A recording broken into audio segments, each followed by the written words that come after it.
വെറും മഞ്ഞുമൂടിയ ഒരു വലിയ ദ്വീപ് മാത്രമല്ല ഗ്രീൻലാൻഡ്. അതിനപ്പുറം ആഗോള രാഷ്ട്രീയത്തിലെ ഏറ്റവും തന്ത്രപ്രധാനമായ ചില നീക്കങ്ങൾ നടക്കുന്ന ഒരിടം കൂടിയാണത്. ഭൂഖണ്ഡങ്ങളെയും സൈനിക ശക്തികളെയും സാമ്പത്തിക താൽപ്പര്യങ്ങളെയും ബന്ധിപ്പിക്കുന്ന ഒരു നിർണായക കേന്ദ്രമെന്ന നിലയിൽ ഗ്രീൻലാൻഡിനുള്ള പ്രാധാന്യമാണ് നമ്മൾ ഇന്ന് വിശദമായി പരിശോധിക്കാൻ പോകുന്നത്. അപ്പോ എന്തുകൊണ്ടാണ് ഇത്ര വലുതും എന്നാൽ ആൾതാമസം വളരെ കുറഞ്ഞതുമായ ഈ ദ്വീപിനു വേണ്ടി ലോകശക്തികൾ ഇത്രയധികം മത്സരിക്കുന്നത്? നമുക്ക് ഇതിന്റെ ഉള്ളറകളിലേക്ക് ഒന്നിറങ്ങിച്ചെല്ലാം. ഭൂമിശാസ്ത്രം, സൈനിക ശക്തി, സാമ്പത്തികം, നയതന്ത്രം എന്നിങ്ങനെ പല തലങ്ങളിലൂടെ ഈ പ്രധാന ചോദ്യത്തിന് നമ്മൾ ഉത്തരം കണ്ടെത്തും. ഇതാണ് നമ്മളിന്ന് സംസാരിക്കാൻ പോകുന്ന വിഷയങ്ങൾ. ഓരോന്നായി നമുക്ക് വിശദമായി പരിശോധിക്കാം. ഗ്രീൻലാൻഡിന്റെ പ്രാധാന്യം എങ്ങനെയാണ് ഓരോ മേഖലയിലും കെട്ടിപ്പടുത്തിയിരിക്കുന്നത് എന്ന് ഇതിലൂടെ നമുക്ക് വ്യക്തമായി മനസ്സിലാക്കാം. അപ്പോൾ നമുക്ക് ആദ്യം തന്നെ തുടങ്ങാം. ഗ്രീൻലാൻഡിന്റെ ചരിത്രപരമായ പശ്ചാത്തലം പരിശോധിച്ചുകൊണ്ട് എങ്ങനെയാണ് വിദൂരമായൊരു പ്രദേശം ആഗോളശക്തിയുടെയും മത്സരത്തിന്റെയും ഒരു ആധുനിക കേന്ദ്രമായി മാറിയതെന്ന് നോക്കാം. ഗ്രീൻലാൻഡിന്റെ ചരിത്രം നോക്കിയാൽ അത് ആയിരക്കണക്കിന് വർഷം പഴക്കമുള്ളതാണ്.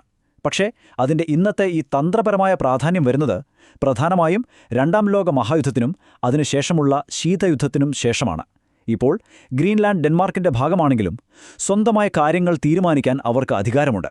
ഈയൊരു പ്രത്യേക പദവി ഇന്നത്തെ നയതന്ത്ര ബന്ധങ്ങളെ കുറച്ചുകൂടി സങ്കീർണമാക്കുന്നുണ്ട്. ഇനി ഗ്രീൻലാൻഡിന്റെ പ്രാധാന്യത്തിന്റെ ഏറ്റവും അടിസ്ഥാനപരമായ കാര്യത്തിലേക്ക് വരാം. അതിന്റെ ഭൂമിശാസ്ത്രം. ലൊക്കേഷൻ ലൊക്കേഷൻ ലൊക്കേഷൻ എന്നു പറയില്ലേ, അതുതന്നെയാണ് ഇവിടുത്തെയും പ്രധാന കാര്യം. എന്തുകൊണ്ടാണ് ഈ സ്ഥാനം ഇത്ര നിർണായകമാകുന്നതെന്ന് നോക്കാം. നമ്മൾ ഭൂപടം നോക്കിയാൽ ഒരുപക്ഷെ ഗ്രീൻലാൻഡ് യൂറോപ്പിന്റെ ഭാഗമാണെന്ന് തോന്നാം. പക്ഷേ സത്യത്തിൽ ഭൂമിശാസ്ത്രപരമായി അത് വടക്കേ അമേരിക്കയോടാണ് കൂടുതൽ അടുത്തു കിടക്കുന്നത്. കാനഡയുടെ വടക്ക് കിഴക്കായി ആർക്ടിക് അറ്റ്ലാന്റിക് സമുദ്രങ്ങൾക്കിടയിൽ. ഈ ഒരു സ്ഥാനം അതിനെ വെറും ഒരു യൂറോപ്യൻ ദ്വീപല്ല, മറിച്ച് വടക്കേ അമേരിക്കൻ പ്രതിരോധത്തിന്റെ ഒരു അവിഭാജ്യ ഘടകമാക്കി മാറ്റുന്നു. ഏകദേശം 2000 കിലോമീറ്റർ അത്ര ദൂരമേയുള്ളൂ US മെയിൻലാൻഡിലേക്ക്. നമ്മൾ വിദൂര ദ്വീപ് എന്നൊക്കെ പറയുമ്പോഴും ഈ ഒരു അടുപ്പം അതിനെ അമേരിക്കൻ പ്രതിരോധത്തിന്റെ ഏറ്റവും മുൻനിരയിൽ നിർത്തുന്നു. ഒരാക്രമണമുണ്ടായാൽ പ്രതികരിക്കാനുള്ള സമയം കണക്കാക്കുമ്പോൾ ഈ ദൂരം വളരെ നിർണായകമാണ്. ഇനിയാണ് ഏറ്റവും പ്രധാനപ്പെട്ട കാര്യം. ഭൂമി ഉരുണ്ടതാണല്ലോ. അപ്പോൾ റഷ്യയിൽ നിന്ന് അമേരിക്കയിലേക്ക് ഒരു മിസൈൽ വിക്ഷേപിച്ചാൽ അതിന്റെ ഏറ്റവും എളുപ്പമുള്ള ദൂരം കുറഞ്ഞ വഴി ആർക്ടിക് പ്രദേശത്തിനു മുകളിലൂടെയാണ്. ഗ്രീൻലാൻഡ് ആകട്ടെ ഈ മിസൈൽ പാതയുടെ നേരെ താഴെയാണ് സ്ഥിതി ചെയ്യുന്നത്.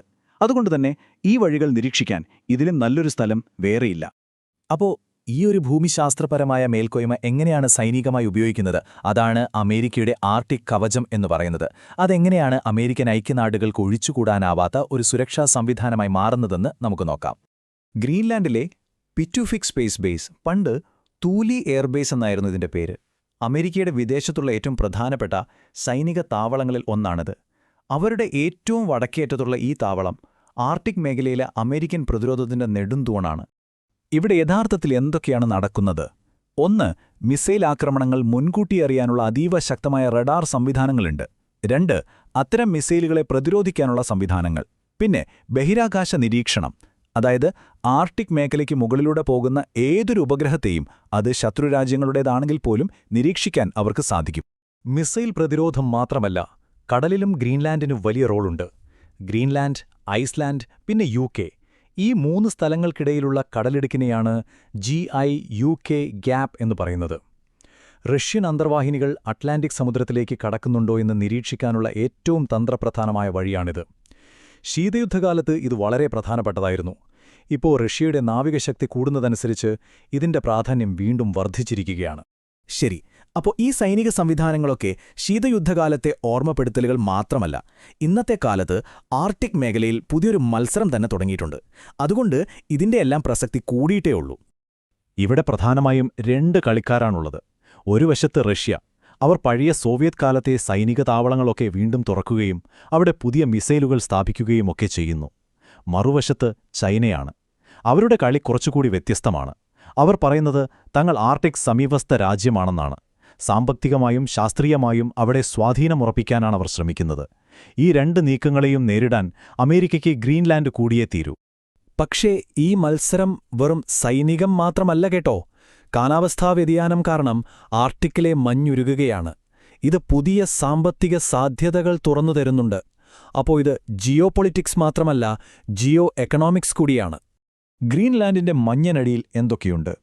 റെയർ എർത്ത് മൂലകങ്ങൾ, യുറേനിയം, സിങ്ക്, ഇരുമ്പയിര്, പോരാത്തതിന് എണ്ണയുടെയും പ്രകൃതിവാതകത്തിന്റെയും വലിയ ശേഖരവും. മഞ്ഞുരുകി തുടങ്ങിയതോടെ ഇതൊക്കെ ഖനനം ചെയ്തെടുക്കാൻ എളുപ്പമായിക്കൊണ്ടിരിക്കുകയാണ്. ഈ റെയർ എർത്ത് മൂലകങ്ങളുടെ കാര്യമെടുക്കാം. ഇന്ന് ലോകത്ത് ഇതിന്റെ ഭൂരിഭാഗവും, അതായത് ഏകദേശം 70% ഉൽപ്പാദിപ്പിക്കുന്നത് ചൈനയാണ്. അമേരിക്കയ്ക്ക് അവരുടെ ഫൈറ്റർ ജെറ്റുകൾക്കും മിസൈലുകൾക്കുമെല്ലാം ഇത് അത്യാവശ്യമാണ്. അതുകൊണ്ടുതന്നെ ചൈനയെ മാത്രം ആശ്രയിക്കുന്നത് ഒരു വലിയ തലവേദനയാണ്. ഗ്രീൻലാൻഡിലെ നിക്ഷേപം ഇതിനൊരു ബദലായേക്കാം. അതുകൊണ്ടാണ് ഇതിന് ഇത്ര പ്രാധാന്യം. അപ്പോൾ കാലാവസ്ഥാ വ്യതിയാനം ഗ്രീൻലാൻഡിനെ വെറുമൊരു മഞ്ഞുപാളിയിൽ നിന്ന് ലോകരാഷ്ട്രീയത്തിന്റെ കേന്ദ്രത്തിലേക്ക് കൊണ്ടുവരികയാണ്. വിഭവങ്ങൾ മാത്രമല്ല, മഞ്ഞുരുകുമ്പോൾ പുതിയ കപ്പൽ പാതകളും തുറക്കും. ഇത് ആഗോള വ്യാപാരത്തിന്റെ ഗതി തന്നെ മാറ്റിയേക്കാം. അതിലൂടെ ഗ്രീൻലാൻഡിന്റെ പ്രാധാന്യം പിന്നെയും വർദ്ധിക്കും.